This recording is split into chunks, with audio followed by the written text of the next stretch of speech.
안녕하세요. 이상튜브입니다.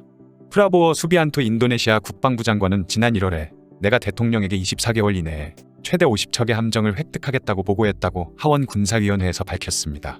프라보어 인도네시아 국방부 장관은 지난 1월에 조코 행정부와 하원으로부터 방위장비 조달에 막대한 정치적 지원을 받아왔다고 전제한 뒤 인도네시아는 동남아 지역에서 강대한 존재가 되고 우리 해군은 다시 영광을 얻게 될 것이라고 말했습니다.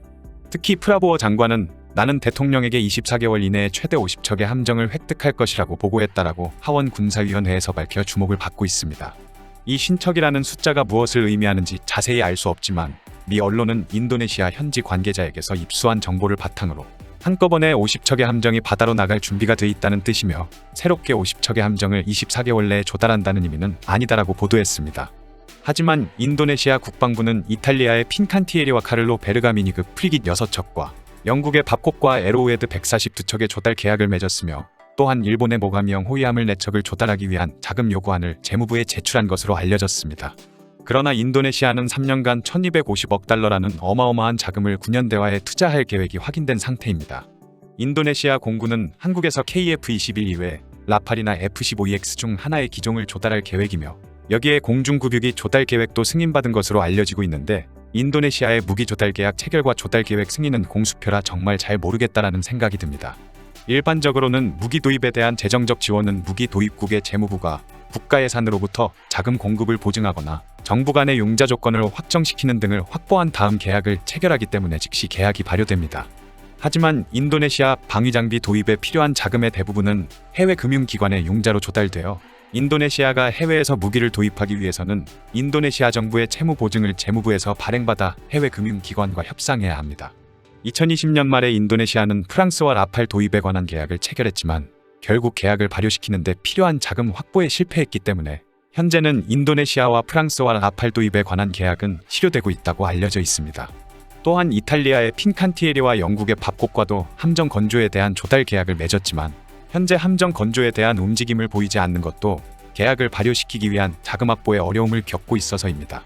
즉 인도네시아가 여러 나라들과 맺은 무기 도입 계약을 발효시키기 위한 재정적 뒷받침은 기존 국방 예산과는 별개의 재원인 1250억 달러가 있어야 된다는 뜻으로 이 별도의 자금이 없으면 기존의 무기 계약은 성사되지 않으며 인도네시아 국방부는 기존 국방 예산에서 비용을 조달할 필요가 있어 기존에 계약한 카를로 베르가미니급과 아로에드 140, 모가미형 호위함과 라팔 및 F-15EX, 공중급유기 같은 비용이 드는 조달을 동시에 진행하는 것은 아마도 불가능할 것입니다. 반대로 인도네시아 9년대화 계획이 정식으로 승인되어 1250억 달러라는 돈을 인도네시아 국방부가 손에 쥐게 된다면 이 같은 계획은 일사천리로 움직일 수 있기 때문에 이를 내다보고 각국이 침을 흘리면서 상황을 지켜보고 있는 것이라고 할 수 있습니다. 이는 우리나라도 예외가 아닙니다. 한국항공우주산업은 지난 7월 20일에 인도네시아 국방부와 TOC바이 추가 도입에 관한 계약을 체결했다고 발표했습니다. 그런데 국내 언론이 보도한 카이의 발표 내용은 일반적인 무기 수출 발표 내용과는 조금 다른 부분이 있었습니다. 국내 언론에서 보도한 내용을 보면 계약의 효력 발생일은 작년 12월 16일로 설정되어 있으며 이는 인도네시아 정부가 한국항공우주산업과의 계약에서 설정한 성금의 지불 기일로 보입니다. 즉 이러한 정보는 일반적으로 언론에서는 보도되지 않는 것이지만 인도네시아는 한국과 체결한 나가파사급 잠수함의 추가 발주분에 대한 성금을 송금하지 않았기 때문에 사실상 인도네시아와 나가파사급 잠수함의 계약은 멈춘 거나 마찬가지입니다. 따라서 카이는 12월 16일로 설정된 선입금이 확인될 때까지 안심할 수 없다고 생각하고 있는 것입니다. 여담이지만 인도네시아가 프랑스와 36대 라팔 전투기 도입에 관한 계약을 체결했다는 소문도 있고 이 계약도 인도네시아 정부에 의한 조달 자금이 보장되지 않은 상태에서 프랑스가 계약에 서명했으며 따라서 계약의 효력일은 오는 12월에 발효되도록 설정되어 있는 것으로 알려지고 있습니다. 즉 계약은 체결했지만 인도네시아 측이 조달 자금의 정부 보증을 12월까지 얻어내고 프랑스 측에 제시하지 않으면 계약 자체가 무산된다는 뜻입니다. 따라서 해외 보도에 따르면 인도네시아가 프랑스에 계약금을 주지 않아 앞서 말했듯 프랑스와 라팔 도입 계약은 실효된 것으로 보입니다.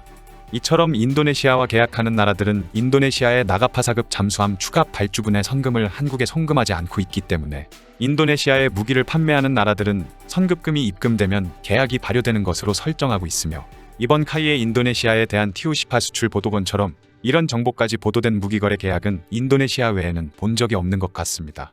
하지만 국내 언론에서도 인도네시아에 대한 TOC바이 수출 보도건 이후 인도네시아의 계약금 지불을 보도하지는 않고 있어 정확한 상황은 잘 모르겠지만 개인적으로는 라팔 도입에 대한 계약금을 지불하지 않은 것처럼 티오시바이의 계약금도 지불하지 않았을 가능성이 높아 보입니다.